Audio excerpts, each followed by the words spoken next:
Hello everyone.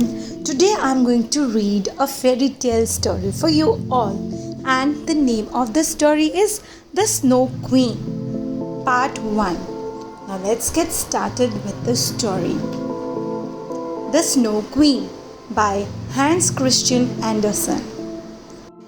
We are going to read this story under 4 headings. Let's begin with the first.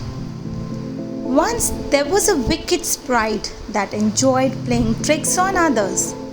He was one of the most mischievous sprites that ever lived. One day he was in a really good mood. Do you know what wicked sprites do when they are in a good mood? They craft something terrible and interesting. This sprite thought it would be a good idea to make a mirror. It was no ordinary mirror. It had some strange powers. Anything that was beautiful, pure and good looked ugly, terrifying and evil in the mirror. Those things that were already good for nothing and a sore to the eye looked even uglier and even more horrific. The sprite was delighted to find that the mirror grinned whenever someone had a good thought. He showed his precious mirror to all the little sprites in his school, and there were hoots and screeches of delight. They were glad to have the mirror and flew around holding it all the time. They looked at the people through it, and eventually there wasn't a single person who didn't look ugly or distorted. In their excitement, they flew higher and higher until they were close to the stars. Suddenly, the mirror grinned and shook so much that the sprites couldn't hold it any longer. It went crashing through the sides and shattered into a million pieces, some as big as a person and others as tiny as a grain of sand. It was only after it broke that the mirror worked even more evil than ever before.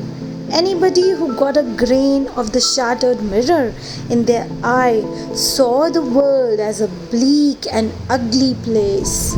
Some people got a splinter in their heart. Then the mirror sucked all the love out of the heart and turned it into a lump of snow, cold and cruel. Some of the broken pieces were as large as window panes. Some shards went into people's spectacles, and even when they looked at their friends through them, all they saw were horrible, distorted creatures. The shattered glass dust floated around in the air. The evil sprite was delighted because the mirror was working better than he had ever hoped it would. Well, that's strange and that's sad. Here is the mirror hanging, which shows evil. In a large town, there lived a boy and a girl, Kay and Gerda. They lived next door to each other, but anybody who saw them playing together would have thought that they were brother and sister. The town was so crammed with houses that the people had no place for gardens. They were content with a couple of flower pots, but the children had sometimes just about as good as a garden. At the place where the roofs of the two houses met, they had large wooden boxes with vegetables and lovely rose bushes. Sometimes they took their stools and sat among the bushes and pretended that they were in their own big garden. But when the winter came, the children could no longer sit outside. They had to be content with playing inside the house. One day, Gerda and Kay were sitting by the window in Kay's house. Kay's grandmother, who was looking at the snowflakes, said quietly, "The white bees are swarming." Kay and Gerda looked at her in surprise. "Grandma, do the bees have a queen?" Kay asked. "Oh yes, they do," said Grandma. "Where the swarm hangs in thick clusters, she flies there. Sometimes she flies into towns and peeps in through the windows. When she does that, the most beautiful patterns form on the window pane. Have you both seen this happen? Kay and Gerda nodded. They had seen it many times, so Grandma was telling the truth. That evening, when Kay was sitting by the window alone, he saw something remarkable. He noticed that one snowflake was larger and prettier than the rest and sparkled in the moonlight. The flake of snow grew larger and larger, and at last it was like a young lady dressed in the finest white gauze, made of a million little flakes like stars. She was so beautiful and delicate, as you can see in the illustration. But she was made of dazzling, sparkling eyes and was so full of life. She turned around to look at Kay. She nodded towards the window and beckoned with her hand. Kay was frightened and jumped down from the box. It seemed to him as if at the same moment a large bird flew past the window. The next day was very different. There was snowfall at first, but afterwards the sun shone brightly. Kay and Gerda cheered up because green leaves were sprouting on the trees. The birds were singing and the windows were thrown wide open. That summer was very special because the roses that bloomed were prettier than ever before. Gerda learned a hymn that mentioned roses. She sang it to Kay and he liked it very much. They immediately sang it together.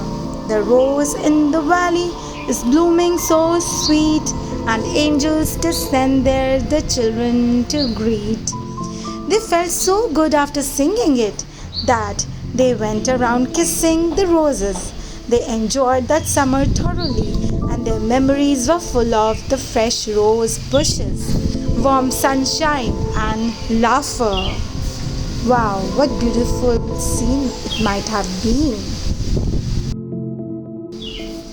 Now, what happens next? Let's find out. Kay and Gerda sat outside talking as the clock tower struck 5, and almost at the same moment, Kay felt something fall in his eye. He rubbed his eyes and splashed water on it. But whatever it was wouldn't come out. It was one of the splinters from the magic mirror. Another piece struck his heart, and even though it didn't hurt him, it slowly changed his heart into a lump of ice. Poor Kay had changed. He looked at the roses and made a face. How ugly these roses are! They are crooked and dull, said Kay. Gerda was surprised. Kay had never spoken like that before. She brought out her book of animals and they looked at it as they had done many times. But Kay closed the book shut and said, I don't want to look at these ugly, horrid animals. Kay was so grumpy and unkind that Gerda felt sadly. When she came to listen to Grandma's stories, she was surprised to see Kay smirking. He stood behind Grandma and imitated the way she told stories. He's never done anything like this before, thought Gerda. What's happened to Kay? Kay imitated others too, and it wasn't pleasant at all to watch him. Time passed by quickly, and before long it was winter again. All the little boys and girls in the town went to play in the snow. Kay hardly ever played with Gerda now. One day, he took his sled and went to play with the other boys. The boldest boys often tied their sleds onto a carriage or cart and took a great ride. Kay was feeling very bold that day. When he found a pure white sled passing by, he decided that he would tie his sled onto it. Inside the carriage was a woman wrapped in white fur, and she wore a matching white fur cap. The sled rushed through the snowy slopes, and Kay found it very enjoyable at first. But when it picked up speed and crossed the town, Kay was very frightened. Finally, the sled stopped. The lady stepped out and called over to Kay. Come here and sit with me. You look cold. I'll wrap you in my bear skin. She wrapped Kay and kissed him on the forehead. The kiss was colder than ice and it went all the way to his frozen heart. As the sled took off again, the Snow Queen kissed him once more. Kay forgot his grandma, parents, and Gerda. He cuddled up near the Snow Queen's feet and slept. Well, that's strange. Now, what is going to happen? Let's see and let's read and find out more. Did you wonder what happened to Gerda after Kay went missing? Gerda waited and waited by the gate, but Kay did not come back. In the evening, she went to see the boys playing on their sleds. Did you see Kay? She asked. Oh yes, he tied his sled onto a big white sled and left the town, said one of the boys. Gerda was very sad. She waited and waited for Kay right through until spring. I wonder where Kay is. I hope he's safe. She thought one day. Don't worry, he's safe. The warm sunshine spoke softly. But Kay has gone forever, she wept. No, that's not true. The swallows sang. Somehow, Gerda felt better after that. She wondered what she ought to do. She went home and put on her favorite red shoes. She went to the river and spoke sadly to it. River, did you take my beloved Kay with you? Please take these shoes and give him back. She pleaded. She threw the shoes, but they were washed back onto the river bank. I think I'll throw them farther, thought Gerda. Suddenly, she saw a boat lying around the rushes. She got into it and from the boat she threw her shoes as far as she could. The boat rocked and began to drift away from the shore. Gerda was scared, but she held on tight to the boat. I never thought it would be so frightening to travel on a boat all by myself, she thought. She drifted towards a cherry orchard with a little cottage right in the middle of it. Standing outside the cottage was an old woman with a crooked stick in her hand. Help! Save me! Gerda cried out.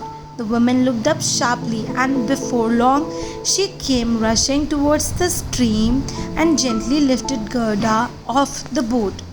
Where were you going all by yourself in that boat? Asked the woman who rescued her from the boat. Gerda told her about Kay and asked the woman if she had seen him, but she shook her head. The woman liked Gerda very much and she had always wanted a daughter like that. She knew a bit of witchcraft, though she was a nice and harmless woman. All she wanted was to have Gerda live with her.